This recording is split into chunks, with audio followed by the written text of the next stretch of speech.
Le télescope spatial Hubble est l'outil le plus fantastique dont nous disposons pour explorer l'univers. Aucun instrument scientifique avant lui ne nous avait fourni autant d'informations ni emmené aussi loin.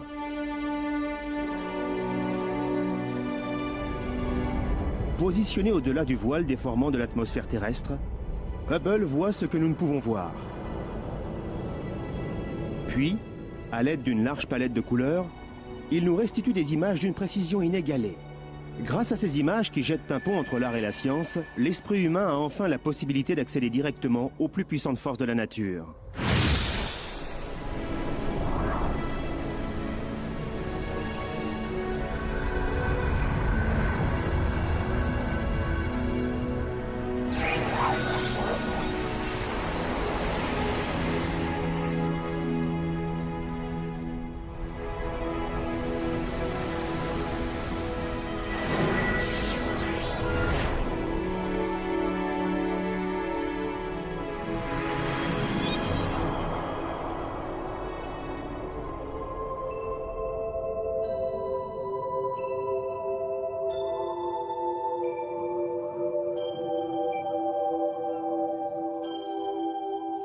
Depuis toujours, la voûte céleste est pour l'homme une source infinie d'émerveillement et de curiosité.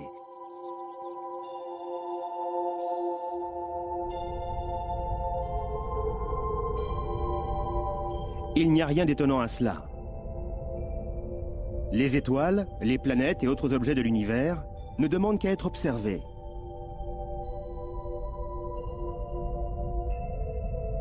Mais contrairement à presque tout le reste, ils sont pour nous hors d'atteinte.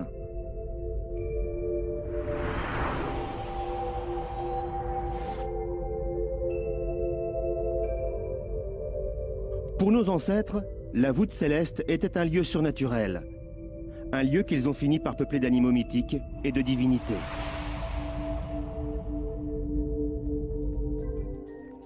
Au fil du temps, cette vision mythique du ciel s'est effacée devant des connaissances plus scientifiques. Mais les étoiles demeuraient toujours aussi mystérieuses et lointaines.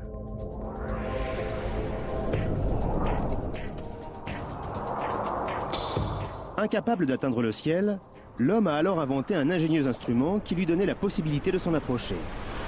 Le télescope.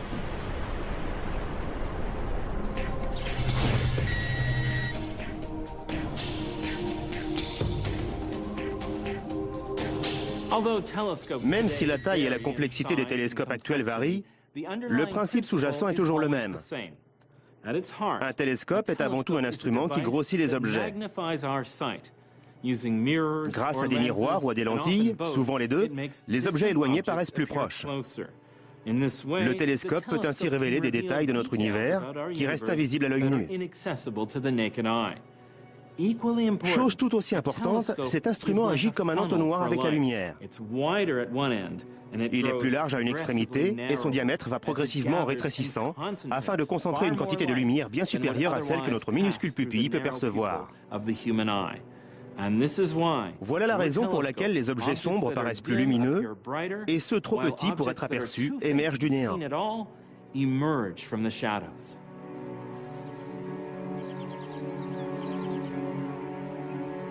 En augmentant la puissance de l'œil humain, le télescope a permis aux astronomes de voir à quoi ressemblait notre univers. Ils ont alors découvert qu'il était bien plus vaste et plus profond que nos ancêtres avaient pu l'imaginer.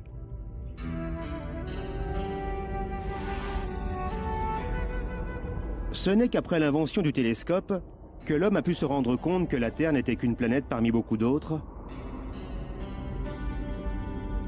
et que notre Soleil n'était quant à lui qu'une étoile dans une galaxie que l'on a baptisée la Voie lactée.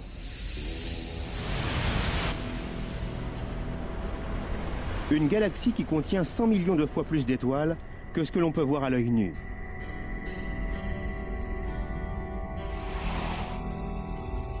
Grâce au télescope, l'homme a ensuite découvert que la Voie lactée n'était qu'une galaxie parmi des milliards d'autres. Ce sont de grands archipels de matière et de lumière qui dérivent dans un océan cosmique aussi vaste que sombre.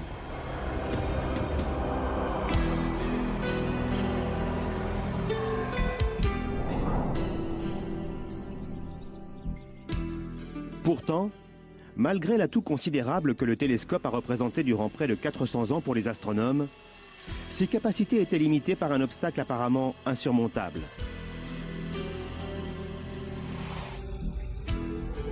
Lorsqu'on observe le ciel depuis la Terre, l'atmosphère forme un voile capricieux entre nous et le cosmos. Elle évolue sans cesse et l'observation des objets célestes dépend très fortement des conditions météorologiques.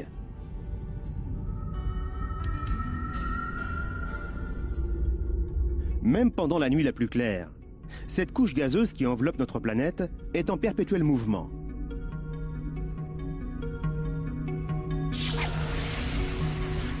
Cette constante instabilité courbe et déforme la lumière provenant des étoiles et des galaxies. Les infimes détails de notre univers restent flous, même pour les plus grands et les plus puissants télescopes du monde.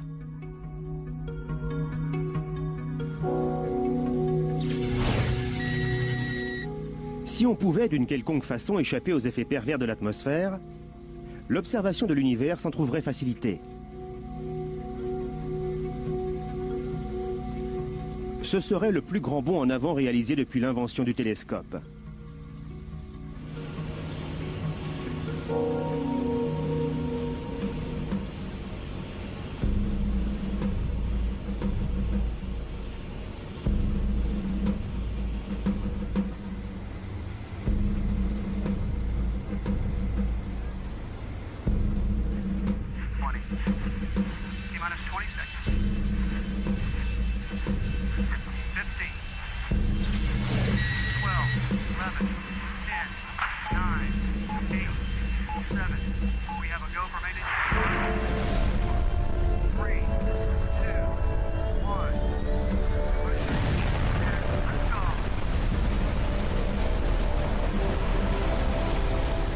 L'humanité réalise cet immense bond en avant en avril 1990. La navette spatiale Discovery va placer le télescope spatial Hubble sur orbite.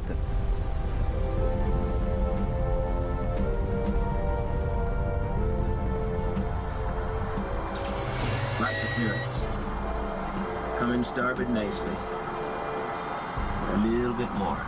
Okay, let's do it then. Okay. What's my...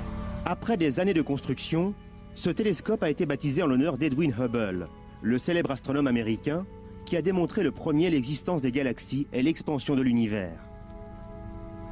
Okay, we have a go for release. Okay, Charlie. Avec un grand télescope libéré pour la toute première fois des contraintes liées à l'atmosphère, les astronomes espèrent pouvoir réaliser des découvertes dignes de celles du scientifique qui lui a donné son nom.